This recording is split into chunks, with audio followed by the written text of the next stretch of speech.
नमस्कार. विज्ञानयात्री मॅक्स फर्डिनॅंड पेरूट्स यांचे जीवनचरित्र आणि त्यांचे वैज्ञानिक योगदान या संदर्भात आपल्याशी संवाद साधण्याचा हा एक प्रयत्न आहे. अशा महत्त्वपूर्ण विषयासाठी कृपया चॅनलला सबस्क्राईब करा. आपली मते आणि सूचना कमेंट बॉक्समध्ये लिहा. विज्ञानयात्री मॅक्स फर्डिनॅंड पेरूट्स हे ऑस्ट्रिया आणि इंग्लंड देशाचे जीवशास्त्रज्ञ आणि सन 1962 सालच्या रसायनशास्त्र शाखेच्या नोबेल पुरस्काराचे मानकरी.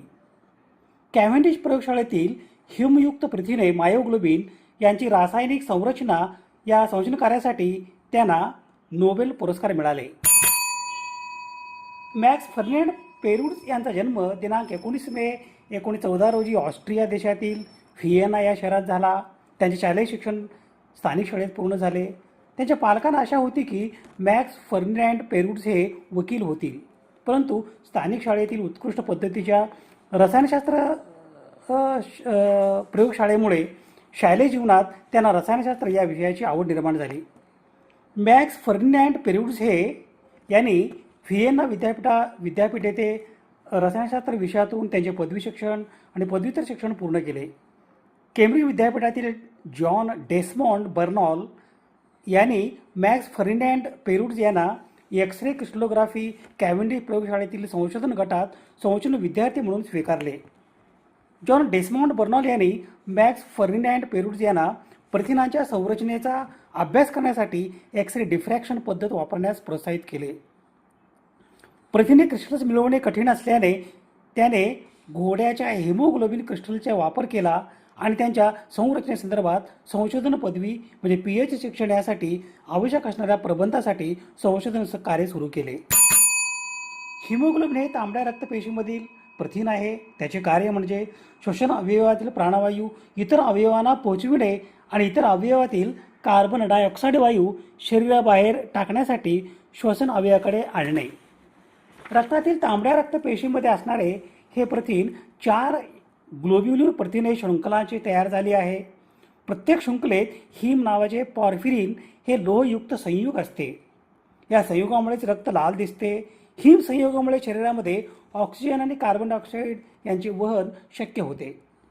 हिमोग्लोबिनमुळेच तांबड्या रक्तपेशी यांचा आकार टिकून राहतो. सन 1940 मध्ये मॅक्स फर्डिनॅंड पेरूट्स यांनी संशोधन पदवी PhD शिक्षण पूर्ण केले. त्यानंतर मॅक्स फर्डिनॅंड पेरूट्स यांची किंग्स जॉन कॉलेज आणि सेंट जॉन कॉलेज या संस्थेच्या सदस्यपदी निवड झाली. केल्विन क्लब कॉलेजच्या वैज्ञानिक सोसायटीचे मॅक्स फर्डिनॅंड पेरूट्स हे नियमित आणि लोकप्रिय वक्ते होते. सर विल्यम लॉरेन्स ब्रॅग यांनी मॅक्स फर्डिनॅंड पेरूट्स यांचे संशोधन कार्य चालू ठेवण्यासाठी रॉकफेलर फाउंडेशनकडून अनुदानासाठी अर्ज करण्यास प्रोत्साहित केले. सन 1939 मध्ये मॅक्स फर्डिनॅंड पेरूट्स हे स्वित्झर्लंडहून इंग्लंडला परत आले. दुसऱ्या महायुद्ध कालावधीनंतर मॅक्स फर्डिनॅंड पेरूट्स यांनी मॉलिक्युलर बायोलॉजी या युनिटची स्थापना केली. सन 1947 मध्ये professor sir William Lawrence brag यांच्या पाठिंब्याने मॅक्स फर्डिनॅंड पेरूट्स यांना वैद्यकीय संशोधन परिषद संस्थेकडून पाठिंबा मिळाला. जैविक प्रणालीच्या आण्विक संरचनेचे संशोधन यासाठी वैद्यकीय संशोधन परिषद या संस्थेच्या आर्थिक पाठिंब्यामुळे मॅक्स फर्डिनॅंड पेरूट्स यांना कॅव्हेंडिश प्रयोगशाळेत आण्विक जीवशास्त्र घटक स्थापन करता आले. सन 1953 मध्ये मॅक्स फर्डिनॅंड पेरूट्स यांनी क्षकिरण स्फटिकीकरण या पद्धतीने हिमोग्लोबिनची रचना निश्चित केली. या संदर्भातील सन 1958 मधील कॅव्हेंडिश प्रयोगशाळेतील सर जॉन काउंट्री केंड्र्यू आणि मॅक्स पेरूट्स यांचे शोधन कार्य परिचित आहे. कॅव्हेंडिश प्रयोगशाळेतील हिमयुक्त प्रथिने मायोग्लोबिन यांची रासायनिक संरचना या संशोधन कार्यासाठी सर जॉन काउंट्री केंड्र्यू आणि मॅक्स फर्डिनॅंड पेरूट्स यांना सन 1962 सालचा रसायनशास्त्र शाखेचा नोबेल पुरस्कार देऊन गौरवण्यात आले. सन 1959 मध्ये मॅक्स फर्डिनॅंड पेरूट्स आणि त्यांचे सहकारी यांनी उच्च रिझोल्युशनवर ऑक्सी आणि डिऑक्सी हिमोग्लोबिनची रचना निश्चित केली. परिणामी सन 1970 मध्ये हिमोग्लोबिन हे जैव रासायनिक संयुग याचे नामकरण आण्विक जैव रासायनिक यंत्र असे करण्यात आले. मॅक्स फर्डिनॅंड पेरूट्स यांनी हिमोग्लोबिनच्या अनेक आजारांमधील संरचनात्मक बदलांचा आणि oxygen Bandhan binding with oxygen यावर कसा परिणाम होऊ शकतो याचा अभ्यास केला. लॉरेन्स ब्रॅग हे जे कॅव्हेंडिश येथे प्रायोगिक भौतिकशास्त्राचे प्राध्यापक होते. त्यांना वाटले की पेरिडूस हिमोग्लोबिनमधील संशोधनाने खात्री दिली आहे आणि त्यांचे संशोधन सुरू ठेवण्यासाठी रॉकफेलर फाउंडेशनकडून अनुदानासाठी अर्ज करण्यास प्रोत्साहित केले. जानेवारी 1939मध्ये अर्ज स्वीकारण्यात आला आणि पेरिडूस या पैशाने मार्च 1939मध्ये त्यांच्या पालकांना स्वित्झर्लंडहून इंग्लंडला आणू शकले. दुसरे महायुद्ध सुरू झाल्यावर पेरूट जर्मनी किंवा ऑस्ट्रियन पार्श्वभूमीच्या इतर व्यक्तीसह इतर गोळा केले आणि न्यू फाउंडलँडला विन्स्टन चर्चिल यांच्या आदेशानुसार पाठवले गेले. ग्लेशियरच्या थरामधील क्रिस्टलच्या अवस्थेमधील बदलाबद्दल त्यांना युद्धपर संशोधन केल्यामुळे कमांडोची बटालियन नॉर्वेमध्ये उतरली तर ते हिमनद्याखालील आश्रयस्थानामध्ये लपून राहू शकतात का याबद्दल सल्ला मागितला गेला. बर्फाच्या विषयावरील त्यांच्या ज्ञानामुळे सन 1942मध्ये त्याला प्रकल्प हबकसाठी भरती करण्यात आले. अटलांटिकच्या मध्यभागी बर्फाच्या प्लॅटफॉर्म तयार करण्याचा हा एक गुप्त प्रकल्प होता. त्याचा वापर विमानात इंधन भरण्यासाठी केला जाऊ शकतो. त्यासाठी त्यांनी नुकत्याच शोधलेल्या बर्फ आणि वूडपल्पच्या मिश्रणाचा शोध घेतला, ज्याला पायक्रेट म्हणतात. लंडन शहरातील स्मिथफील्ड मीत मार्केटच्या खाली असलेल्या गुप्त ठिकाणी त्यांनी पायक्रेटवर सुरुवातीचे प्रयोग केले. युद्धानंतर हिमनद्या कशा वाहतात याचे प्रात्यक्षिक करून तो हिमनद्याकडे थोडक्यात परतला.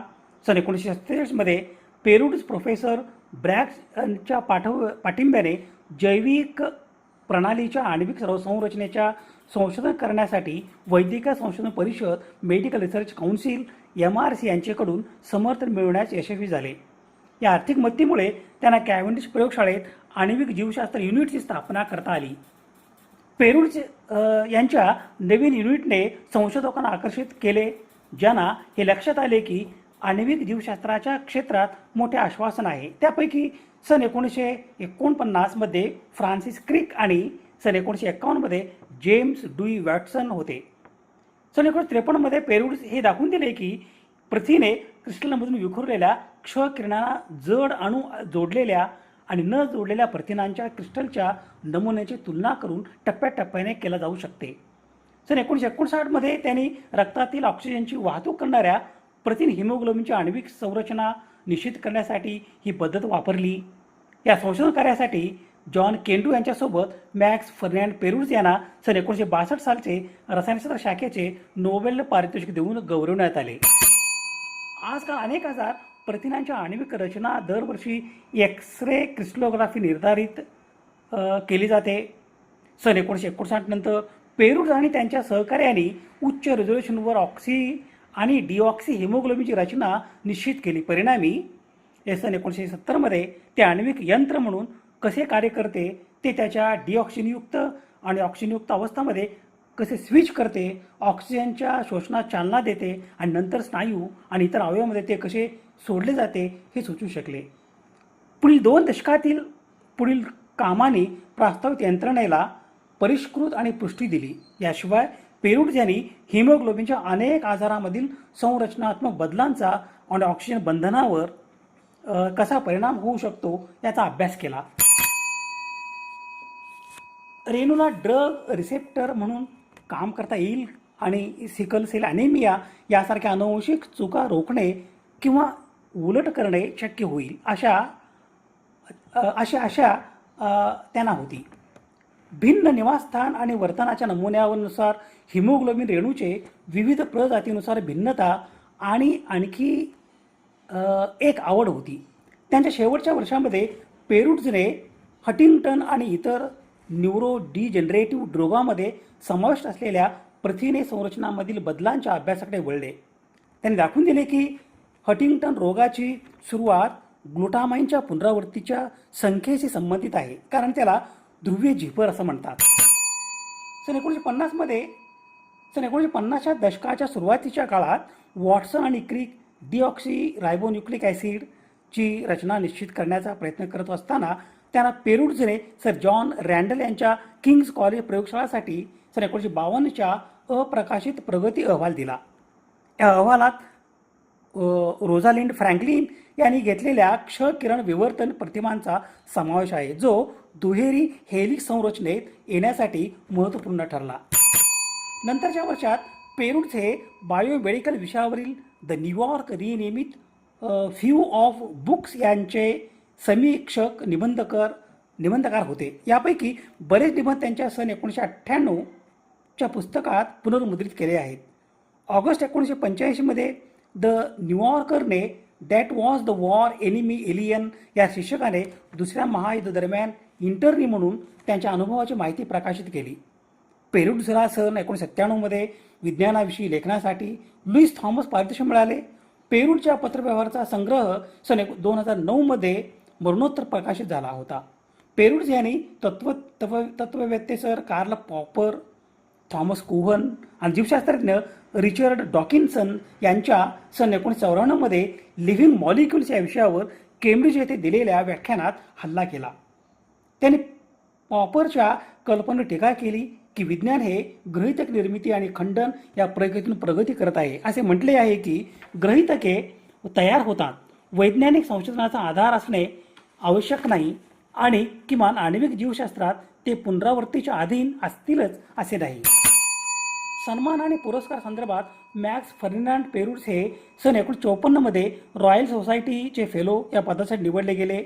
कॅव्हेंडिश प्रयोगशाळेत ह्युमयुक्त प्रथिने याची रासायनिक संरचना या संशोधन कार्यासाठी सर जॉन काउंट्री केंड्र्यू आणि मॅक्स फर्डिनांड पेरूड्स यांना सन 1962 सालचा रसायनशास्त्र शाखेचा नोबेल पुरस्कार देऊन गौरवण्यात आले. नोबेल पारितोषिका व्यतिरिक्त मॅक्स पेरूड्स यांना इतर अनेक महत्त्वाचे सन्मान मिळाले. त्यांना कमांडर पदासाठी नियुक्त करण्यात आले. सन 1963मध्ये order of the British Empire हा पुरस्कार मिळाला. त्याच वर्षी मॅक्स फर्डिनांड पेरूड्स हे American Academy of Arts and सायन्सचे फेलो म्हणून निवडले गेले आणि सन 1990मध्ये नॅशनल अकॅडमी ऑफ सायन्सेस या संस्थेसाठी निवडून गेले. सन 1967मध्ये Austrian decoration of science and art हा पुरस्कार मिळाला. सन 1968मध्ये अमेरिकन फिलॉसॉफिकल सोसायटी या संस्थेसाठी निवडून आले. सन 1970मध्ये United States National Academy of सायन्सेससाठी निवडून आले. सन 1971मध्ये रॉयल सोसायटीचे रॉयल मेडल मिळाले. सन 1975मध्ये त्यांची ऑर्डर ऑफ द कंपेनियन्स ऑफ ऑनरचे सदस्य म्हणून नियुक्त झाले. सन 1975मध्ये कोपली पदक प्राप्त केले आणि सदस्य झाले. सन 1988मध्ये ऑर्डर ऑफ मेरिट हा पुरस्कार मिळाला. मॅक्स फर्डिनांड पेरूड्स यांना सन 1964मध्ये जर्मन अकॅडमी ऑफ सायन्सेस लिओपोल्डचे सदस्य बनले गेले. त्यांना व्हिएन्ना विद्यापीठातून मानद डॉक्टरेट मिळाली आणि सन 1967मध्ये विल्हेल्म एक्सनर पदक मिळाले. ते सन 1964मध्ये EMBO सदस्यपदासाठी निवडले गेले. युरोपियन क्रिस्टलोग्राफिक असोसिएशनने त्यांच्या सन्मानार्थ मॅक्स पेरूड्स पुरस्काराची स्थापना केली. मॅक्स फर्डिनांड पेरूड्स हे ऑस्ट्रियामध्ये जन्मलेले ब्रिटिश रेल्वे जीवशास्त्रज्ञ, स्फटिक वैज्ञानिक आणि सन 1962 सालच्या रसायनशास्त्र शाखेच्या नोबेल पुरस्काराचे मानकरी. त्यांचा जन्म 19 मे 1914 रोजी व्हिएन्ना ऑस्ट्रिया येथे झाला आणि नंतर त्याने इंग्लंडमध्ये स्थलांतर केले. जॉन केंड्र्यू यांच्यासोबत हिमोग्लोबिन, रक्तातील ऑक्सिजन वाहून नेणारे प्रथिन आणि मायोग्लोबिन यांच्या संरचनेचा सखोल अभ्यास केला. या अभूतपूर्व संशोधनासाठी त्यांना सन 1962 सालचे रसायनशास्त्र शाखेचे नोबेल पारितोषिक प्रदान करण्यात आले.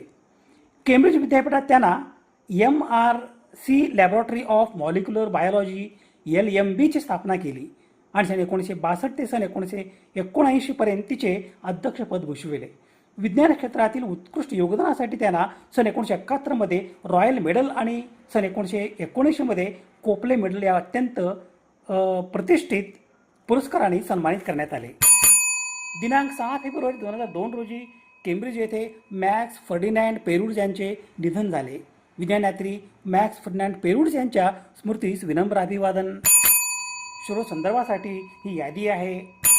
समाजहिताच्या एखाद्या वैज्ञानिक विचारासंदर्भात प्रबोधन करणे, जागतिक समस्यांचे निराकरण करण्यासाठी सामाजिक इच्छा आणि संसाधने एकत्रित करणे आणि मानवतेच्या यशाचा उत्सव बळकट करणे यासाठी सुवर्णसंधी म्हणजे सामाजिक आणि वैज्ञानिक सण आणि उत्सव. अशा महत्त्वपूर्ण विषयासाठी कृपया चॅनलला सबस्क्राईब करा. आपली मते आणि सूचना कमेंट बॉक्समध्ये लिहा. विज्ञाननिष्ठा ही जीवननिष्ठा. धन्यवाद.